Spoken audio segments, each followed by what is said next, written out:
Hi there. This is the first in a series of videos about Star Dynasties, the game that I'm working on. Star Dynasties is a procedural narrative strategy game. It's set in a not too distant future where things have gone wrong. Earth has been destroyed and the fledgling colonies of humanity have reverted into a feudal dark age. Now what I'm going to be doing today is I'm going to be playing the game a little so you can get a sense of what it's like. The game itself is currently in an alpha state, it's playable, it's mostly free of bugs, but there is various content that needs changing or adding. Okay, so this is the main view of the game, the star map. You can see the colonies of humanity on the map and they're grouped together into factions. If I zoom out, you can see the factions that my character is currently aware of. There's more factions out here in the unknown, and depending how successful I am, I may eventually meet them. This is my character, and let me click on her and find out more about who I am. Now, the game is mostly about its character, so I'm going to take some time finding out who I am. My name is Cherry Burns, I'm 25 years old, so I'm quite young, and I'm the leader of the Burns Confederation. That's this set of 3 systems over here. And apparently I am the vassal of a larger league called the Sherman Collective. That's this yellowish brown wedge here in the center. I am the head of House Burns, a political house, and I live and personally rule Achernar, this system over here. If we look at the public's general opinion of me, I seem to be decently well liked. Not hugely, but that hopefully will improve over time. You can see the traits that make up my character and my situation. Apparently I'm a coward, and I have a pretty forgiving personality, and so on and so forth. We can look at my skills. My best skill seems to be diplomacy, and my worst skill seems to be military. The game also models my mood, so we can see that I'm actually pretty happy at the moment, and most of that seems to be because my husband is happy and I'm happy for him, because I'm absolutely in love with him. And if we can, let's see why I'm so much in love with him. Well, I'm attracted to him, that helps. I like his personality, and we have children together, and it's fun to live with him, so I can see why my character absolutely adores him. And to be fair, he seems to do the same. So, obviously, I'm going to have different opinions of different characters. Let's see what I think of my master, the Archon of the league that I'm a part of. And that is Archon Laramie Sherman. I seem to like her too. And mostly that's because she keeps her taxes low, which is fair enough. Okay. So you can see that the game models the leaders and rulers of this galaxy, but it does much more than that. If I click on family, I can see that the game models my children, my husband, quite a large extended family. If I click on my political house and its members, these are the members that are currently in my house. And if I became richer and more powerful along the course of the story, my house would continue to grow. So you can see there's quite a lot of complexity, and there's a similar amount of complexity on each system in this galactic map. So you can see that the game tracks quite a large cast of characters, and it's mostly about the stories of political and human drama that arise from all these characters trying to get ahead, trying to satisfy their personal and political needs. So let's see what that's like, shall we? So the game is turn-based, and what happens is I take my actions and then I click end turn, and every other character in the world takes their actions, and then some things happen in the environment. Now, if I was playing properly, this is my first turn. I would probably spend some time looking around, seeing who's my enemies, who's my friend. For example, she this leader of this nearby faction seems to, well, it's not, she doesn't seem to like me very much. What about my rulers? What are they like? He likes me. And, oh, he's related to me, so that's probably good. How is he in my what is he in my family? Let's see. He's my stepfather, okay? And the other ruler, she's not related to me at all, but she seems to be okay. All right, so that's what I would spend my first turn doing, but I'm just gonna go right ahead here and jump into the game, see what happens. Okay, so what's going to happen is that the game generates events, and they're going to pop up and they're going to tell me something that's happened, and sometimes I get a decision to make, sometimes it's just information.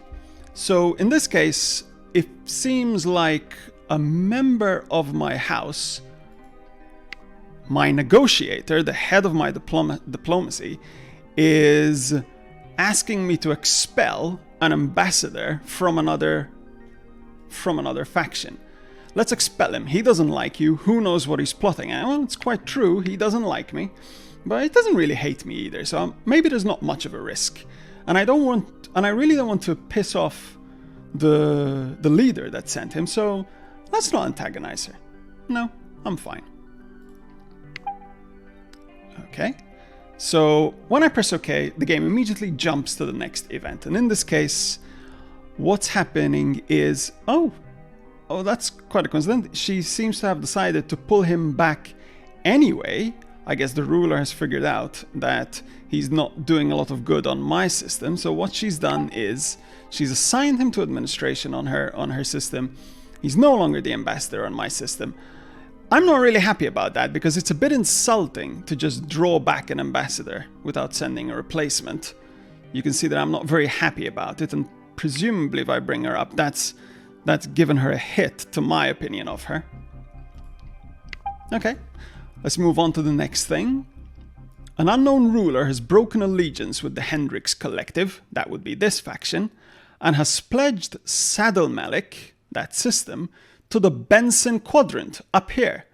So this leader isn't doing very well. And you can see, by the way, that this event, because it's such a serious political event, has created quite a lot of reaction. I'm going to open that so we can look at it in detail. She's obviously not very happy. And we don't really know who the participants of this event is. We don't really know the ruler of the system. We don't really know the leader of the faction. Hopefully those are things we can find out. But right now, all I can see is that a lot of people have done bad things.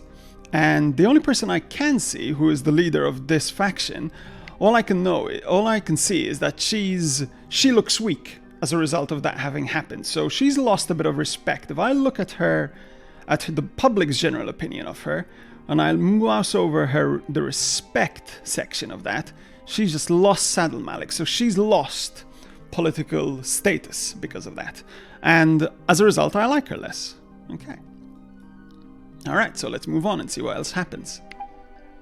All-right. Oh, my master, her husband has died. Archon Consort Bayard Sherman of House Sherman is dead. Okay. Before we move on, that probably means she's quite sad right now. Well, not too sad. Maybe she didn't care for him too much. Okay.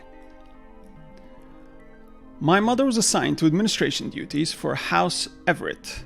So House Everett is the house that rules this system, and you'll remember that that's ruled by my stepfather, and he's assigned my mother to administration duties of it. Okay, so obviously it's not very important that I know when a character in some random house on the map is assigned to administration duties, but this is my mother, so the game says, oh, you're probably interested in that, and brings it to my attention. Now this seems to be a more serious issue. My mother-in-law is asking for military support to defend Lalandi 46650 from attack by leader Sabine Wise.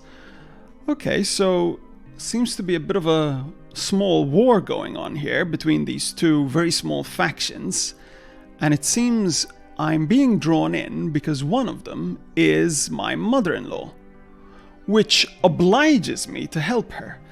a lot of the political relationships are based on marriage, political marriages. As my mother-in-law, what this symbol shows me is that if I don't help her, everyone is going to think I'm a really bad person.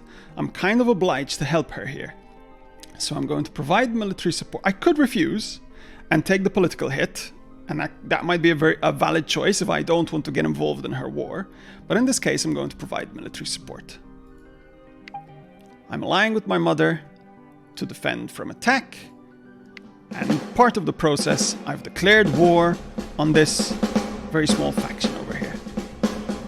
Now, you'll see that although I've declared war, and that's usually a big no-no, what's happened here is that because I was obliged to help my mother-in-law, everyone is thinking in this universe, in this culture, well, that's fair enough. You went in to help an ally. You went in to help a very close ally. So you haven't broken any rules. All my vassals have responded to my call to arms, and the fight has happened, and with my help, we've absolutely crushed the fleet. So we've defended the Lalande 46650. You see that my mother-in-law has gained political status as a result, and the attacker has lost it, and she's failed to conquer it. And good. All right, so she's happy.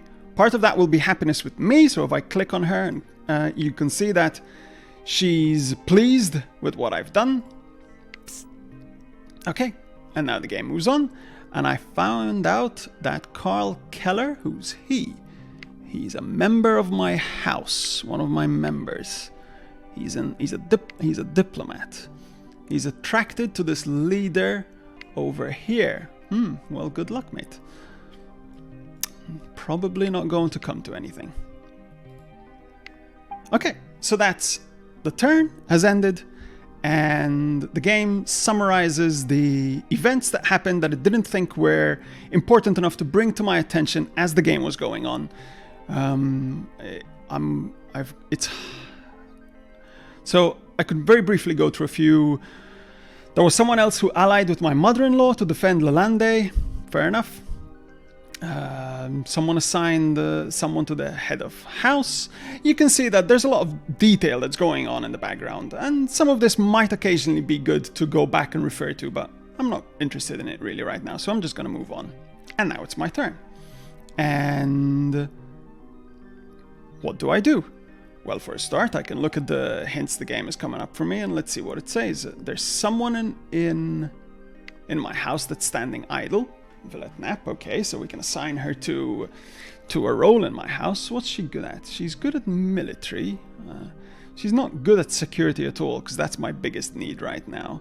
Well, given that she can't do that, I'll probably assign her to military. Okay, all right.